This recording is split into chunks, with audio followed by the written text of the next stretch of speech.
प्रयागराज स्थित नैनी के अरैल क्षेत्र के सोमेश्वर महादेव मंदिर की विशेषताओं का जिक्र शिव महापुराण में भी मिलता है।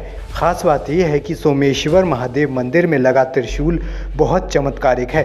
बताते हैं कि हर 15 दिन पर त्रिशूल की दिशा बदल जाती है। यदि अमावस्या को इसकी दिशा उत्तर से दक्षिण है तो पूर्णिमा को पूरब से पश्चिम हो जाती है।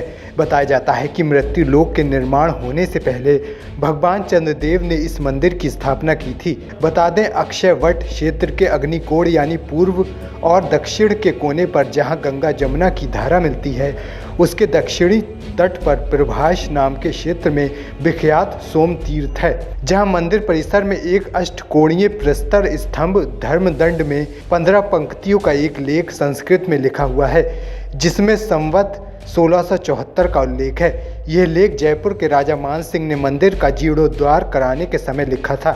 इस मंदिर के पीछे एक कथा ये भी है कि राजा दक्ष की 27 पुत्रियां थीं और राजा दक्ष ने अपनी सभी पुत्रियों की शादी चंद्रदेव के साथ की थी, क्योंकि चंद्रदेव भी देवताओं में सबसे सुंदर माने जाते थे। लेकिन चंद्रदेव केवल रोहिणी को पसंद करते थे, जबकि शेष पत्नियों से कोई लगाव नहीं रखते थे और उन्हें अपनी सुंदरता पर घमंड था। समझाने के बाद भी जब चंद्रदेव नहीं माने तो राजा दक्ष ने उन्हें श्राप दिया कि जिस प्रकार से तुम्हें अपनी सुंदरता पर घमंड है, उसी प्रकार तुम्हें कुष्ठ रोग हो और तुम्हें अपने आप से घृणा होने लगे। तब से चंद्रदेव कुष्ठ रोग से पीड़ित हो गए और श्राप का प्रायश्चित करने के लिए सभी देवताओं के चक्कर काटने लगे।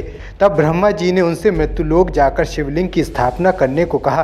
तब चंद्रदेव ने यहाँ शिवलिंग की स्थापना की और उन्हें कुष्ठ रोग से मुक्ति मिली। यह भी कहा जाता है कि भगवान शंकर ने प्रसन्न होकर चंद्रमा को रोग से मुक्त कर दिया और उन्हें अपने शीश पर बैठने की अनुमति प्रदान की। वहीं जब मुगल शासक औरंगजेब ने सोमेश्वर महादेव मंदिर में हमला किया था तो वह मंदिर के अंदर प्रवेश नहीं कर सका, जिसके बाद उसने मंदिर के बाहर रखी मूर्तियों को क्षतिग्रस्त कर दिया था, जिसके अवशेष आज भी मंदिर में मौजूद हैं। ऐसा है, इस भोलेनाथ की स्थापना, सोमेश्वर महादेव का स्थापना चंद्रदेव के द्वारा हुआ है। करना इसलिए पड़ा कि दक्ष प्रजापति की 27 पुत्रियों का ब्याह चंद्रदेव से हुआ है। कुछ समय चंद्रदेव सबसे समता व्यवहार करते रहे। कुछ समय बाद उन्होंने अपनी क्रिया बदल दिया, एक के साथ संबंध रखना चालू किया, 26 को साथ उपेक्षित कर दिया। तो 26 बहुत दुखी थी।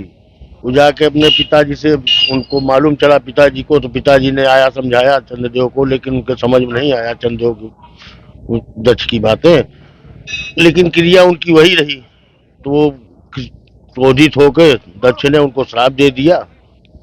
तो उसी के उपचार हेतु चंद्रदेव को सभी ऋषि देवताओं के द्वारा अन्य देवताओं से राय बात करने के बाद पता चला, ब्रह्मा जी ने बताया कि तीर्थराज प्रयाग में दक्षिण भाग में प्रभास नामक क्षेत्र है, वहाँ एक शिवलिंग की स्थापना करके विधि विधान से सरस्वती और शिव का पूजन करके विधि विधान से करने के बाद उसके बाद कहिए चंद्रदेव से दृढ़ आसन, अखंड आसन, एक आसन पर महामृत्युंजय का जाप करें।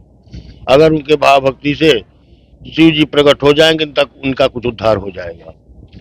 तो सब ऋषि देवताओं ने ले आके यहाँ स्थापना करवाया, उनसे पूजन करवाया, सभी देवता और ऋषि मिलकर। उसके बाद उनसे बताया चंद्रदेव, हम लोग वचन तो पूर्ण हो गया, अब आगे आपकी क्रिया है, जैसा आप करेंगे वैसा आपको फल मिलेगा। अब आप ऐसा करें, दृढ़ासन, अखंडासन, एक आसन पर महामृत्युंजय का जाप करें। अगर शिव जी प्रकट हो गए तो आपका उद्धार हो जाएगा। बहुत अर्सा करने के बाद विचलित होने लगे, उनका समय भी पूरा होता जा रहा था नष्ट होने का। विचलितता के कारण वो जपते भी गए, भोलेनाथ का नाम स्मरण करते रहे और महामृत्युंजय का जाप करते रहे। जब कुछ समय और बीता तब वहाँ शिव जी का आसन कंपन हुआ कैलाश पे। तो शिव जी अपने आसन पे ध्यान मुद्रा में बैठे थे, तो उनको झटका लगा आसन हिलने से, तो उनकी नेत्रें खुल गई। नेत्र खुलने के बाद उन्होंने सोचा, इतना बड़ा कौन तो बसी आ गया कि मेरे आसन को हिला दिया। तो ध्यान होकर देखते हैं तो उनके समझ में आता है तीर्थराज प्रयाग में प्रभास नामक क्षेत्र है दक्षिण भाग में, वहाँ एक शिवलिंग की स्थापना करके विधि विधान से सरस्वती और शिव का पूजन करके बहुत ही कष्टमय जीवन में चंद्रदेव में राहन कर रहे हैं, महामृत्युंजय का जाप कर रहे हैं। तब वो सती जी से बोलते हैं, सती जी कुछ क्षण आप यही कैलाश में विचरण करो और एक भक्त बहुत कष्टमय उसका कुछ उद्धार करके आता हूँ। उनने सती जी को भी नहीं बताया, जबकि वो जीजा साले का रिश्ता है, उनको भी नहीं बताया। सती जी ने कहा माता जी ने कि जाइए प्रभु, जैसी आपकी इच्छा, तो ये आके यहाँ प्रकट हुए, दो पक्षों ने वरदान दिया, कृष्ण पक्ष शुक्ल पक्ष तभी से बना है और ये पूर्णमासी के अंतराल में दिशा प्रवाहित करता है, बदल जाता है, थोड़ा परिवर्तन आ जाता है। ये चंद्रकुंड घाट के नाम से, सामने जो घाट लगा हुआ है ये चंद्रकुंड घाट के नाम से है। यहाँ अमृत वर्षा होती है चंद्रदेव को द्वारा, पूर्णिमा पे, एकादशी, प्रदोष, शिवरात्रि, महातेरस, शिव तेरस, इस सब पे भी यहाँ वर्षा होती है चंद्रदेव के द्वारा ये अमृत का। इसलिए ये घाट प्रमुख है, प्रयाग का प्रमुख स्थान है। प्रयाग नहाने वाले अगर तीर्थ यहाँ सोमेश्वर महादेव, अक्षयवट, नागबासुकी ये सब दर्शन न करें, दो चार जगह ऐसा दिया गया है, तो वहाँ नहाने का कोई फल प्राप्त नहीं होता। इसलिए आना अनिवार्य होता है लोगों को यहाँ। ये चंद्रदेव द्वारा स्थापना है और ये घाट सामने लगा हुआ है, इसका नाम चंद्रकुंड घाट है। यहाँ कुंड अपने आप ही बनता जाता है, गंगा जी हटती जाएगी, कुंड अपने आप बनता जाएगा। ये इनकी विशेषता है और ये आपके द्वादश ज्योतिर्लिंगों से ही परे हैं, इनका स्थान उनसे ऊपर है, इसलिए तीर्थराज प्रयाग में पड़े। ये तीर्थों का राजा है।